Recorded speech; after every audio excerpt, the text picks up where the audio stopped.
حضرت فاطمہ کے لیے ابو بکر پیغام لائے، انکار کر دیا، عمر پیغام لائے، انکار کر دیا، علی پیغام لائے، جبریل آ گئے کہ اللہ فرما رہے ہیں فاطمہ علی کی ہے۔ کہ یا رسول اللہ، آ کے بولے نہیں، چپ۔ آپ نے کہا علی کیسے آئے؟ چپ۔ پھر آپ نے خود کہا فاطمہ کے رشتے کے لیے آئے ہو؟ کہا جی ہاں۔ تو آپ نے کہا انشاءاللہ۔ جبریل کے آنے کے بعد بھی کہا انشاءاللہ، یہ نہیں کہا بس ٹھیک ہے ہو گیا ڈن، کہیں آگے یا ڈن، نہیں نہیں نہیں نہیں۔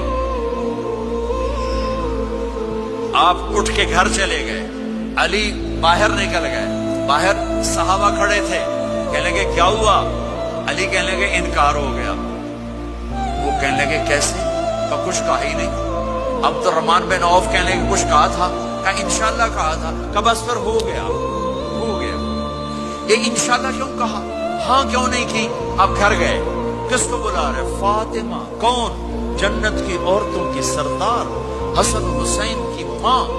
جنت میں نور کی چمک اٹھے گی، جنتی پوچھیں گے یہ نور کیسا ہے؟ کہا جائے گا اوپر کی جنت میں علی و فاطمہ مسکرائے ہیں، ان کے دانتوں کے نور سے جنت جگمگائی ہے۔ آپ نے کہا بیٹی فاطمہ، علی کا رشتہ آیا ہے، ہاں کر دوں؟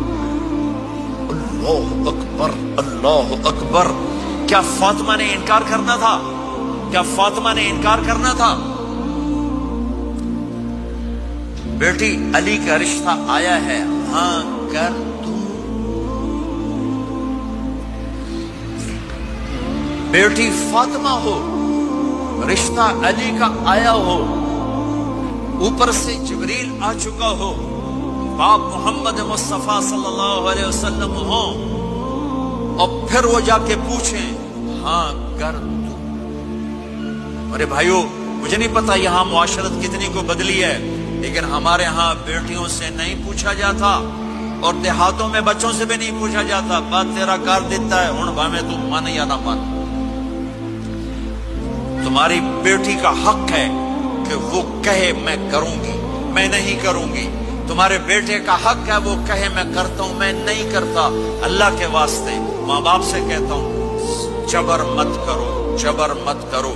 بچوں سے کہتا ہوں اللہ کے واسطے لو میرج کے چکر میں مت پڑو، یہ دھوکہ ہے، یہ خواب ہے، یہ خواب ہے۔